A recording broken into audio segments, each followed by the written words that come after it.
Welcome to the Revenue Engine podcast. I'm your host, Rosalyn Santa Elena, and I am thrilled to bring you the most inspirational stories from revenue generators, innovators, and disruptors, revenue leaders in sales, in marketing, and of course, in operations. Together, we will unpack everything that optimizes and powers the revenue engine. Powered by the Sales IQ Network. Are you ready? Let's get to it. In marketing, attribution is always top of mind. But what about revenue attribution? How many of us have struggled to map attribution to revenue across the end-to-end funnel to really understand the impact of the various touch points across the buyer and customer journey? Today's podcast is sponsored by Outreach.io. Outreach is the first and only engagement and intelligence platform built by revenue innovators for revenue innovators. Outreach allows you to commit to accurate sales forecasting, replace manual processes with real-time guidance, and unlock actionable customer intelligence that guides you and your team to win more often. Traditional tools don't work in a hybrid sales world. Find out why Outreach is the right solution at click.outreach.io/RevEngine. In this episode of the Revenue Engine podcast, Steffen Hedebrandt, the co-founder and chief marketing officer at Dreamdata, shares his expertise and insights around what revenue attribution is, why it's important, and how to best approach it. So if you've ever struggled with mapping the key data points across the customer journey, you won't want to miss this episode. So super excited today to be here with Steffen, the Chief Marketing Officer and co-founder at Dreamdata. Dreamdata is the B2B revenue attribution platform that enables marketing and sales to gain unprecedented insights into every touch point across the customer journey. So welcome so much, and thank you so much for joining me. I'm so excited to finally do this with you. Yeah, thank you so much, Rosalyn. Doesn't that sound like a nice product? It sounds awesome. And Steffen, you're going to need to help me pronounce your last name. I want the Danish version and the English American version. Okay, so in Danish it would be Steffen Hedebrandt, which in Danish you have like this soft pronunciation of a D, but in English we just say Hedebrandt. Okay, perfect. Thank you. So let's start maybe talking a little bit about your journey before Dreamdata, right? Yes. You've had just a long career. I saw in a variety of roles in leadership across sales, marketing, and even operations. So maybe can you share more about your backstory and, sort of your career journey? Yeah, it's kind of, there's never been a real plan for starters. But I've always, when I was studying, I felt like, how do you become kind of a serial entrepreneur, somebody who's starting a company and then moves on and starts another company? And what I did was, if I do a little bit chronologically, I started working for a guy who made a lot of money before the dot-com bubble as his PA, and he wanted to start a fund where he would invest in SaaS companies and platforms. And I did that for a year and then went into working in one of those platforms, which was a vintage music instrument marketplace, you could say. So we were trying to get all those shops to list their products online. And we actually did really, really well in terms of getting traffic up on the website. But what we really failed at was making revenue, making money. So that's kind of, I think all the things where you fail at in the past, sometimes they come back and haunt you. Oh, why didn't we succeed with that? But I think, we were a bit too early in the market to succeed with that. And then as I was there, I read the 4-Hour Workweek book by Timothy Ferriss. And in there, he recommends that, hey, why don't you just outsource all the work that you don't like to do? So I started using Elance, which it was called back then, to test it out on different kind of small jobs and see how it worked. And 12 months later, I had a global organization running, doing different stuff for me. And then as Elance was entering Europe, they asked me if I wanted to come join that team to kind of, help market their platform in Europe. And moving on from there, I went on to Airtane, which is a screen sharing device we sold to schools and businesses. And that's where you can say my real interest for, you can say, marketing that makes an impact, call it attribution or customer journeys or whatever you want to call it, trying to understand the cause and effect of we do these things in marketing, what comes out on the other side. That's where that really sparked my interest, because we went through this growth journey where we were like below 20 employees to around 100 when I left, and spent it zero. I was the first marketer there, so we spent zero money on ads in the first month. And then when I was leaving there, we were spending around $100,000 every month. And then you get into this, the first 10,000 you spend, you have quite a good idea about what's coming out of my investment. More people from Iceland. Okay, we run ads in Iceland. That makes sense. But the last 10, 20,000 you put in there, if you put a gun to my head, I'm not sure I could explain what becomes of this. And that's not a good situation to be in, because you're spending a lot of money and you're trying to grow the company. And the most effective way, at least from marketing, to grow a company is to contribute as much as you can to producing more sales opportunities and produce more revenue. And I was doing, which in hindsight looks stupid, but I was doing things like I was judging the ad spend as I made the ad spend, like current month, even though I knew the customer journey would be like 6 months or 12 months, 18 months or whatever it takes. But it was all I had available, because Facebook, LinkedIn, what's the last one? Twitter, all of the Google, all of these platforms are wired to a B2C world, or even worse, they're just wired to understand one device, click this, and then maybe you got an email. And that gives you no insight into whether is this good or a bad business for a B2B. So that frustration was what left me with my interest an interest in the problem, you can say. And then I got introduced to my now two co-founders who were leading the product at a company called Trustpilot, which is one of the biggest review platforms in the world for consumer products. And they had that kind of feeling, because they were part of the board meetings and stuff like that, that sales got applauded every time they sold. And they knew that the platform itself was signing up, 5,000 new accounts to the website every month. But that value was set at zero. And then, if you're stubborn and intelligent, you start thinking about, okay, let's look at where does these accounts come from? How long does it take before a sales opportunity is created on these accounts? Are there anything that predicts churn, better closing, higher revenue, etc.? And the core technology that we built back then is still kind of what we're like, the basic idea that we're running Dreamdata on today, which is basically to establish a go-to-market data platform for a B2B company, which means let's take all the data that touches accounts in any way, anywhere, extract that and load that into a data warehouse, and then run algorithms to clean it up. So you're left with, a chronological timeline of every account that you deal with. So that was a long story about my background and what I'm doing nowadays. That's great.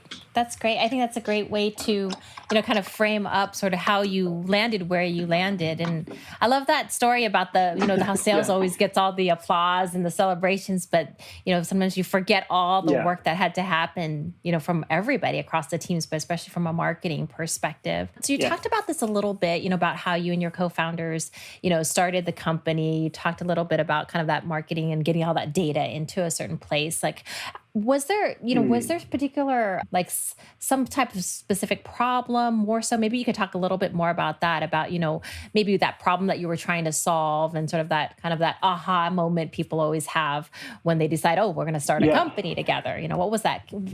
How did Dreamdata kind of get born, I guess, or the idea? For me, it was, we had coincidentally at my last company, we'd been using Segment. So we had actually been storing historical data.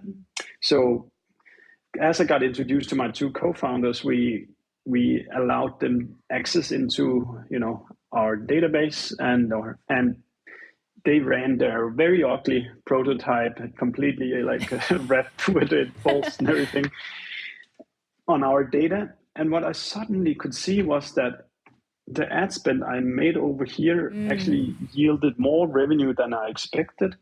And what surprised me even more was that I was able to see these content pieces that we have on our website. How long does it take for those to, yield a sales qualified lead or an opportunity, and how much revenue do you actually produce from these content? Because going into that year, I got a headcount of I think 4 or 5 people to do content. So 2 writers, a videographer, and a designer, and actually a manager for the whole team. And what the only thing you have if you don't have like a proper, like, let's call it attribution setup or whatever you want to call it, is that you can go into Google Analytics and you can see organic traffic is going up. And great, you can't pay much salary with organic Yeah. traffic going up inside of Google Analytics. And what they could actually prove to me was that these journeys that started through these articles coming through organically actually were part of Mm. really valuable deals. And I was like, okay, I know this is a true pain for B2B marketers because the journeys are long, there's a lot of people Yeah. involved, data is stuck in all sorts of different silos.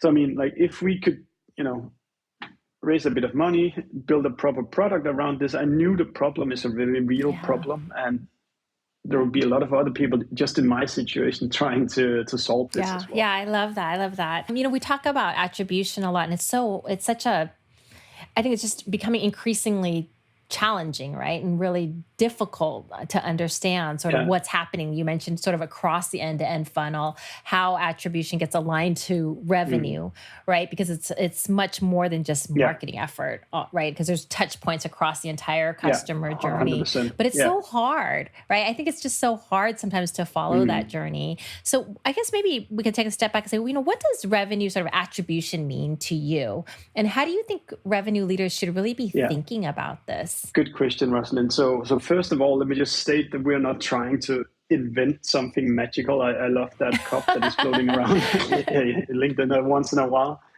We're literally just trying to take all the data that your company is sitting on.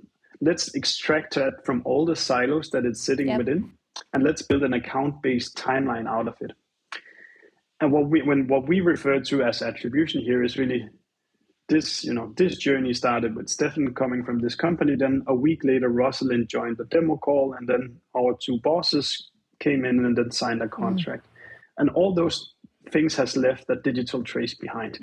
So we're trying to, we're never ever gonna get close to telling you 100% about what's really impacting this Yeah. deal. But it's about going from, having a 5 to 10% overview of what's going on to, let's say we can get to 50% or something in that range. That means that when we make decisions upon what to do more of and do less of is significantly more qualified. We're not saying that this is 100% the truth, but we're saying this is all the data that you actually have available and which you should be using to make decisions. And that's what we call attribution. The reason for me why that is interesting is kind of the easiest way to be successful is, to identify stuff in your go-to market that you're very sure Yeah. works and then do more of it.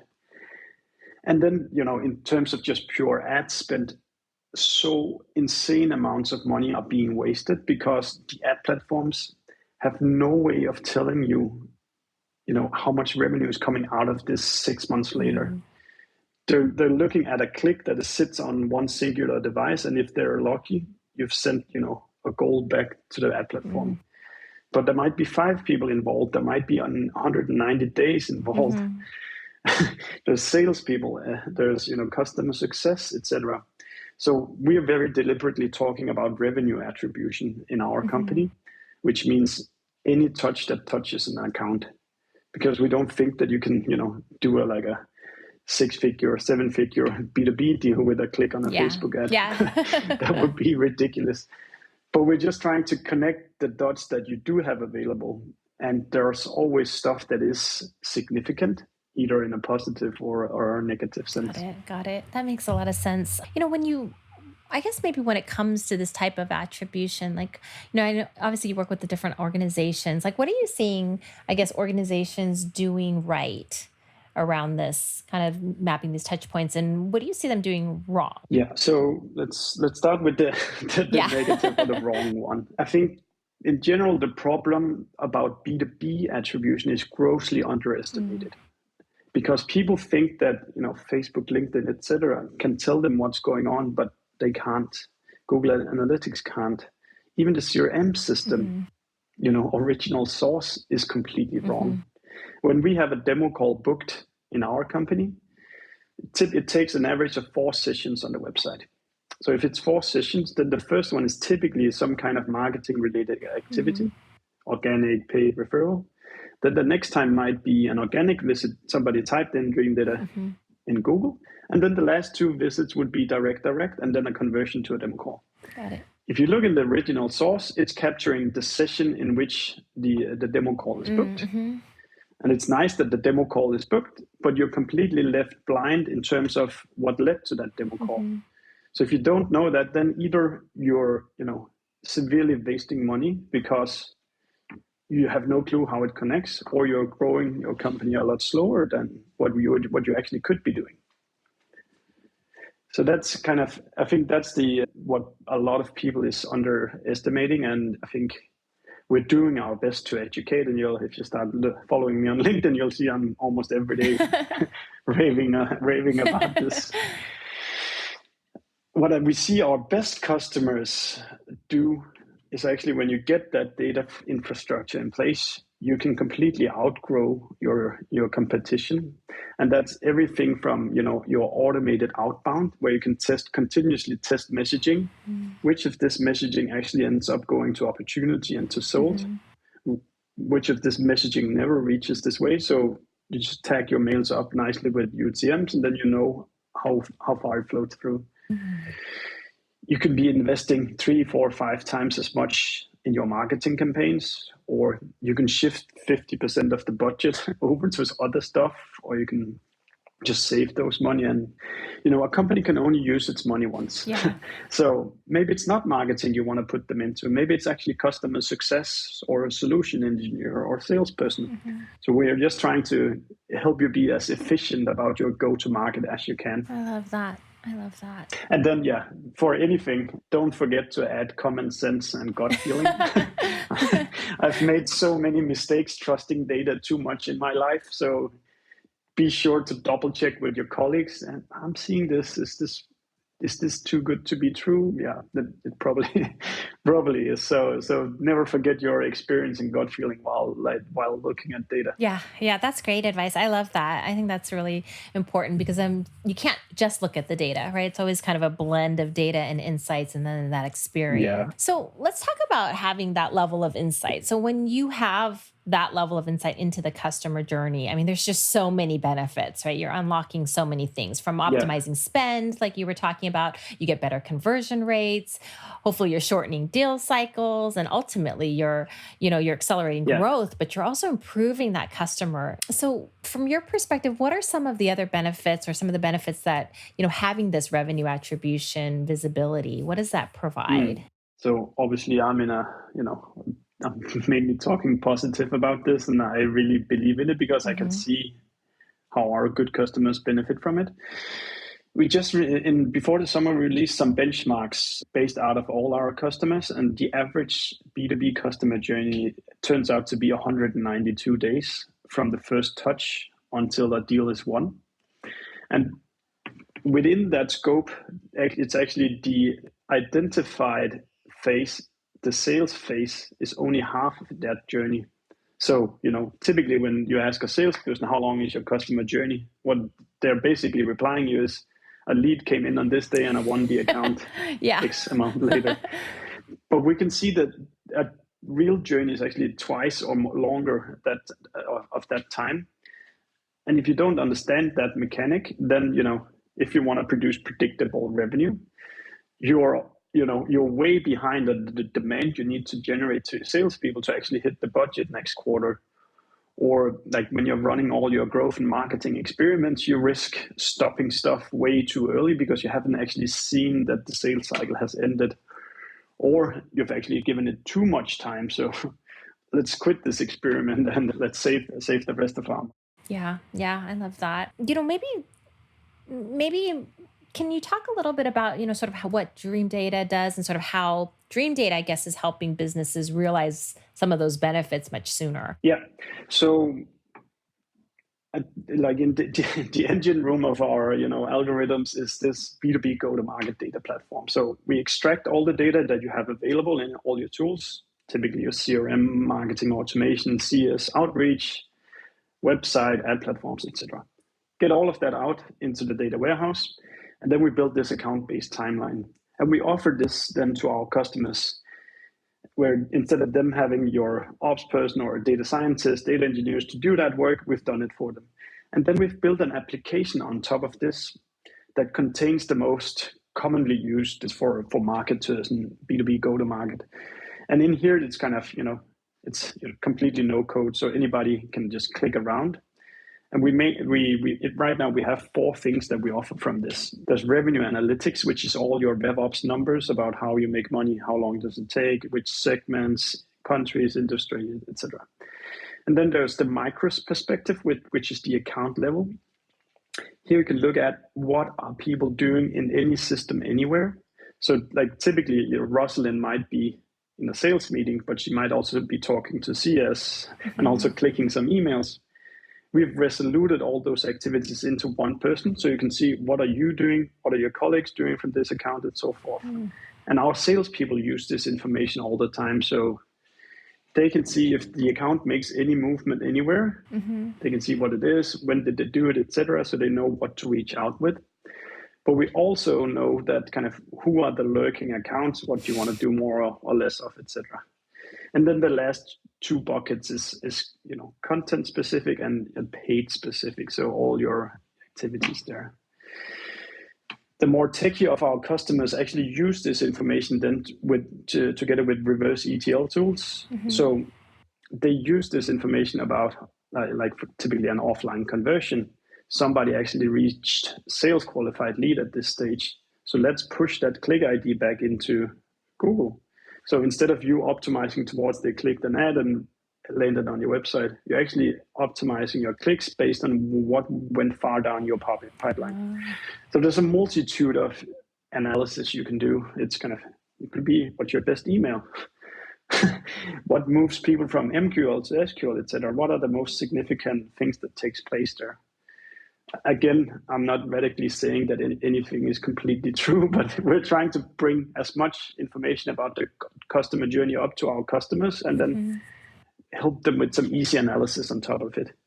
In the future, we have aspirations to do a lot of automation, so you just with a click can send data other places. But for now, that's what we do. That's awesome. I think there's a huge blind spot there. I mean, just in my own experience working with different go-to-market organizations, it's a huge blind spot. Like to your point, when by the time the sales rep is actually engaged with a prospect, so much activity has already happened, but a lot of that is blind. We know the clicking, we know if they filled out a form, attended an event, downloaded a white paper or whatever, but the other aspects of it is just not one. We either have no visibility, or to your point earlier, it's in these different silos where it's very hard to align what happened, early on to the actual, sales engagement and the actual conversion to revenue. Tying that together is extremely powerful. Yeah, and also extremely complicated if you don't have some really expensive data scientists to help you do it. Yeah, I love that. So we talked a lot about data, and you talked a little bit about sort of some of the data points kind of in the different areas that you're focused in on. Do you have any tips for maybe, for organizations that, have sort of all this siloed data, right? They're sitting in all these different systems. They don't have great visibility, right? Are there any tips that you have that maybe you think you've seen have worked well that people can go do today, like to at least get started in the right direction? Aside from, obviously they should definitely invest in some technology, I think, to help with that. I think the Dream Data, what you're doing is very powerful. But are there things that maybe they should be doing today just to get their data even ready for something like this? Yeah, exactly. I think the first point would be just kind of you need to wire your organization to leave as many digital traces as you can, because when you want to do the analysis, it's too late to start. Oh, I forgot to actually do first-party tracking and store that or stuff like that. So go through your go-to-market and look, like if your salespeople are just, the cowboys just with their own phones, get them to click call from within HubSpot or Aircall or something like that. So it leaves a trace. On this day, we actually called this account and it was this person. The same for CS. If it takes place in your Gmail inbox, move it into a customer success software, etc. So go through your go-to-market and think about, these tools leave digital traces? That would be my first advice. That's and great. Then what you actually need to do is then to you need to get all of this data into the same bucket so you can start to make sense of it in a way where you compare it. Yeah. But it depends on who you are. If you're a data scientist, there's a certain amount of advices, and if you're a marketer, there's others. And I think if you're not technical, I think the best thing you can simply start out with is come up with a narrative of why are we doing these things, and how does that lead to revenue, and go test that out against other people in your organization. And once you start doing your things, think about ways to prove that what you're saying is true with data.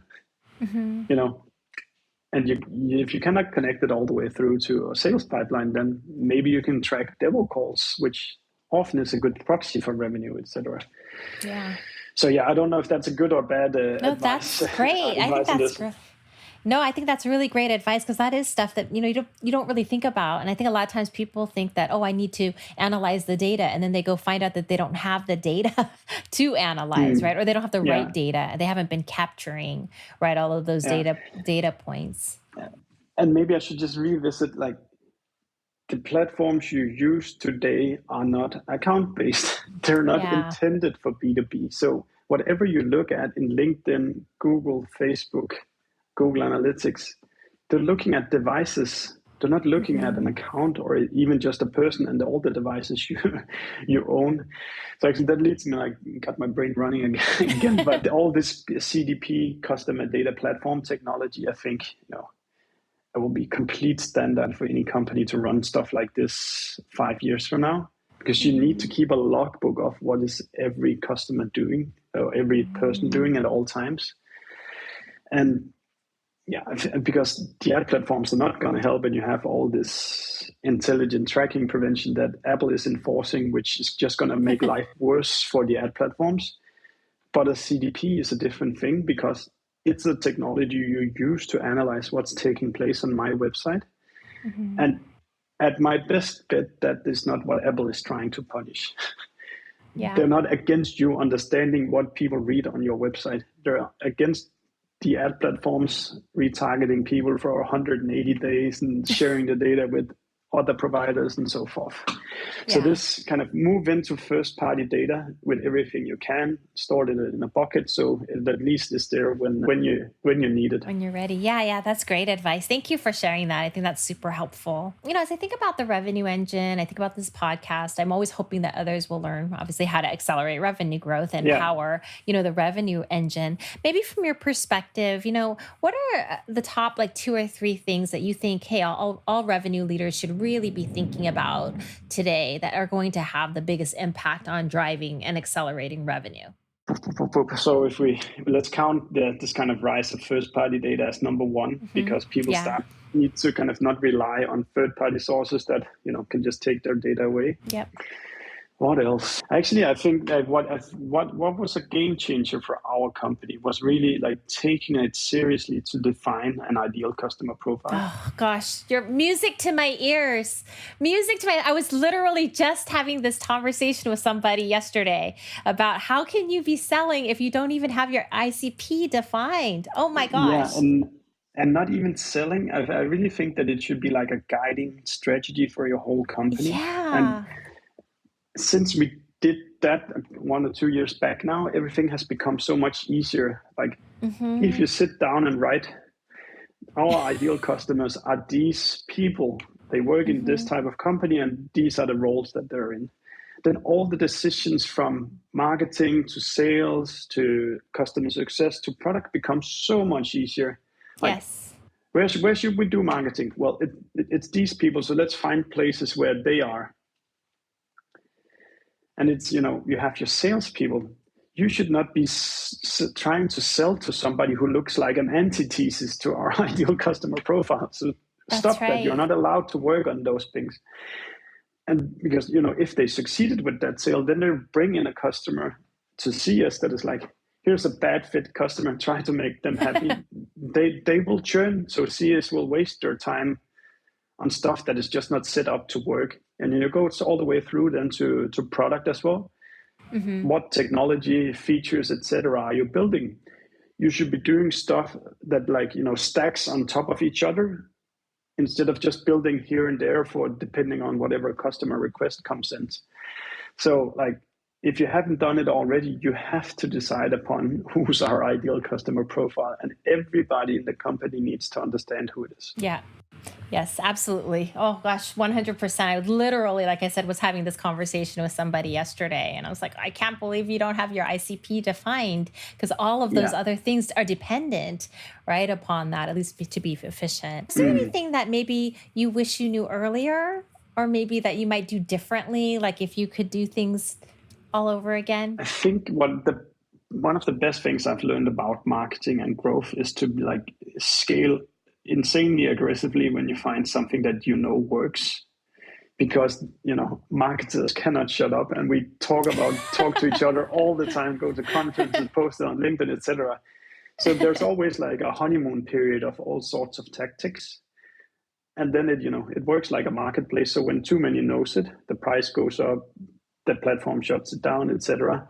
So when you find stuff that works, and when I say work, there's a very close correlation with the activity and revenue. When you find these things, you have to double or triple or quadruple the investment, because they will stop. People will figure it out. Your competitors will figure it out.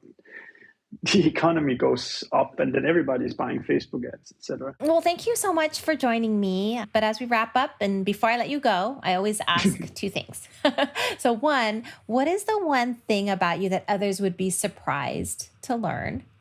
And two, what is the one thing you want everyone to know about you? Yes. Okay. So given what I do today, I'm very driven by gut feeling, and actually not that much by data. I always need data to, be the foundation for, but I'm heavily gut feeling based.